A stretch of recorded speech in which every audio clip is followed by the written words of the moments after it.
Good morning to all of you. Welcome back my YouTube channel. आप सब कैसे हैं? उम्मीद करती हूँ आप सब बहुत ही अच्छे होंगे और आप सबकी पढ़ाई भी बहुत अच्छे से चल रही होगी। इस 30 डे चैलेंज का आज मेरा 5वां और 6वां दिन था। क्योंकि संडे को छुट्टी होने की वजह से मैंने अपने सैटरडे वाला ब्लॉग अपलोड नहीं कर पाया, तो सोचा कि आज दोनों को एक ही में करके अपलोड कर देती हूँ। आज के मेरे स्टडी सेशन की शुरुआत हुई थी संविधान के मौलिक अधिकार टॉपिक से।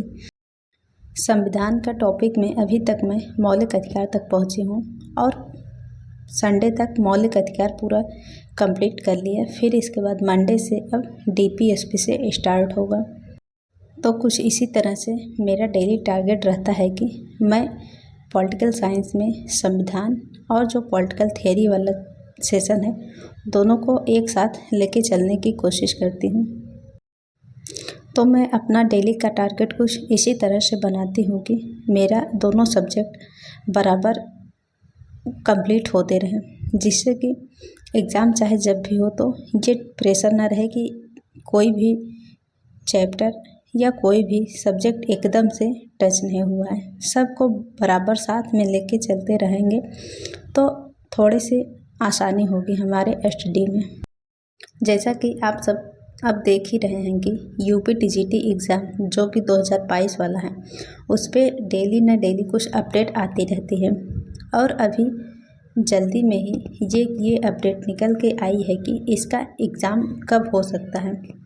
देखिए, इसमें दो पहलू हैं। सबसे पहला ये कि पूरी कोशिश की जा रही है कि इसका एग्ज़ाम जनवरी माह में करवाने की संभावनाएं बन रही हैं, लेकिन फिर भी अगर किसी वजह से अगर जनवरी में नहीं हो पाया तो पूरा चांस है कि जो यूपी बोर्ड एग्ज़ाम है वो होने के बाद ही इस एग्ज़ाम को कराया जाएगा। अगर जनवरी में एग्ज़ाम होगा तो मान के चलिए कि 10 जनवरी के बाद ही एग्ज़ाम होने के चांसेस हैं।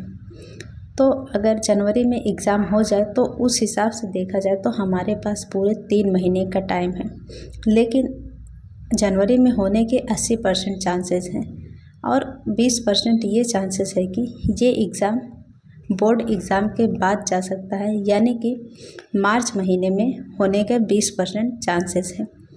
अगर मार्च महीने में हुआ तब तो हमारे पास थोड़ा और ज़्यादा टाइम मिल जाएगा, लेकिन हमें अभी पूरा फोकस यही करके चलना है कि हमारा एग्ज़ाम जनवरी माह में होने वाला है और हमें उसी को टारगेट करके अपनी तैयारी को करनी है।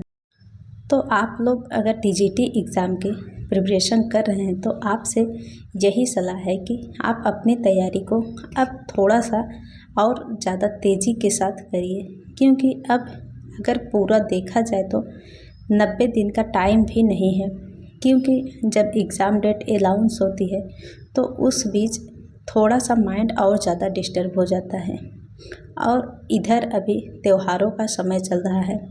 तो आप अभी कोशिश यही करिए कि अपना ज़्यादा से ज़्यादा टाइम सेव करके अपने इस एग्ज़ाम की तैयारी में लगाइए, क्योंकि 2022 से ही फॉर्म फिलअप हुआ है और तब से टालते टालते अब 2024 भी बीतने को आ गया है और अगर अब तैयारी अच्छी नहीं हुई तब तो इससे ख़राब कंडीशन और कुछ भी नहीं हो सकती।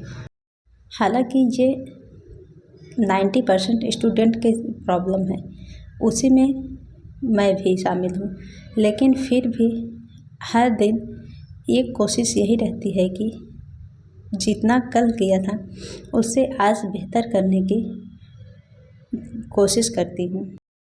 तो अभी तो पूरी कोशिश यही है कि ज़्यादा से ज़्यादा अपने सिलेबस को कंप्लीट करके जितना जल्दी हो सके सारी चीज़ों को अच्छे से तैयार कर लूँ, क्योंकि अब गिना चुना दिन ही हमारे एग्ज़ाम के लिए बचा हुआ है।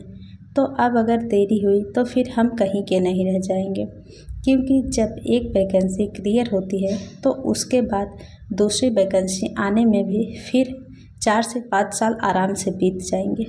तो हमारे पास अब इतना वक्त नहीं है कि हम अपनी पढ़ाई को पिछले 5-6 साल तक और ज़्यादा कंटिन्यू कर सकें, क्योंकि हर साल इतना ज़्यादा बदलाव हो जाता है कि जो कंडीशन आज है वो कल नहीं हो पाती है। जिस तरह से आज हमें पढ़ाई के लिए टाइम मिल रहा है, क्या पता आगे मिलने वाला है या नहीं मिलने वाला है।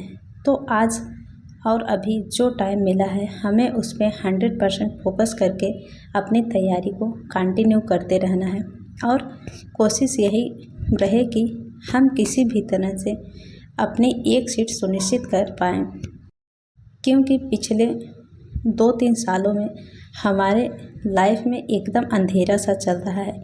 तो एक जगमगाती किरण हमें सामने दिख रही है, तो हमें उस पर फोकस करके अपना 100% देने की कोशिश करनी है।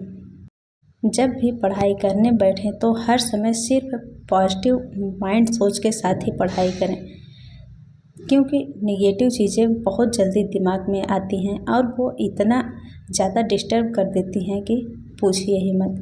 तो कोशिश यही करनी है कि नेगेटिव चीज़ों से ज़्यादा बचा जाए और पॉजिटिव माइंड सेट के साथ ही पढ़ाई किया जाए। जब पॉजिटिव रह के पढ़ाई करते हैं तो वो ज़्यादा अच्छा होता है।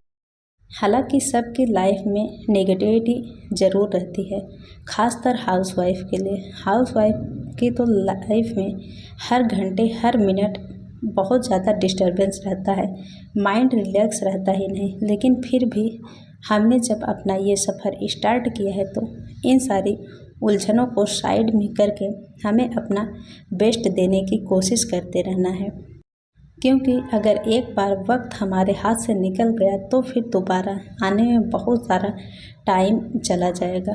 तो कोशिश यही करनी है कि अपना डेली 100% देते रहना है। और अब एग्ज़ाम तो पास में है, तो अब देरी किस बात की, अपना 100% देते हुए अपनी पढ़ाई करते रहिए।